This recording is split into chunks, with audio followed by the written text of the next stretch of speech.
இவங்களுக்கு தெரிஞ்சதெல்லாம் எப்படியா சுத்தி சுத்தி திமுக திட்டணும், எப்படியா சுத்தி சுத்தி கோபாலபுரத்தை திட்டணுங்கிறத தவிர்த்து வேற எதுவுமே இவர்களுக்கு தெரியாத ஒரு சூழலா இருக்குது.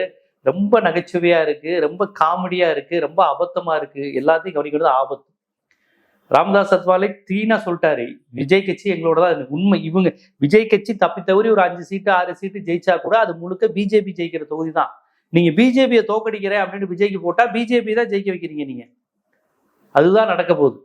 சோ விஜய் கட்சி யாரு 300 ரூபா கொடுத்து கூப்பிடுறாங்க, காசு இல்லாமலாம் வரல.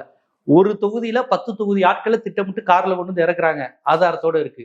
மத்தபடி கட்சி வேலை பார்க்க ஆள் இல்லை. நீங்க என்ன நினைச்சுக்கிறீங்க, ஒரு தொகுதியில இவ்வளவு பேரான்னு பாக்குறீங்க? அது ஒரு தொகுதி ஆள் இல்ல, 10 தொகுதி 2 6 மாவட்டம் 7 மாவட்டத்துல இருந்து வந்து குவிறாங்க. மத்த கட்சிக்கு அப்படி வரமாட்டான். அவன் மாவட்டத்துல வேலை பார்ப்பான். இவனுக்கு கட்சி வேலைன்னா என்னன்னு தெரியாது. விஜய் வந்தா ஓடி வந்து பார்க்கணுங்கிறத தவிர்த்துதான் ஒரு கட்சி இருக்கு. கட்சி கட்டமைப்பே இல்லை, பூத்துல வேலை பார்க்க ஆள் இல்லைன்னு ஆதாரத்தோட வந்தாச்சு.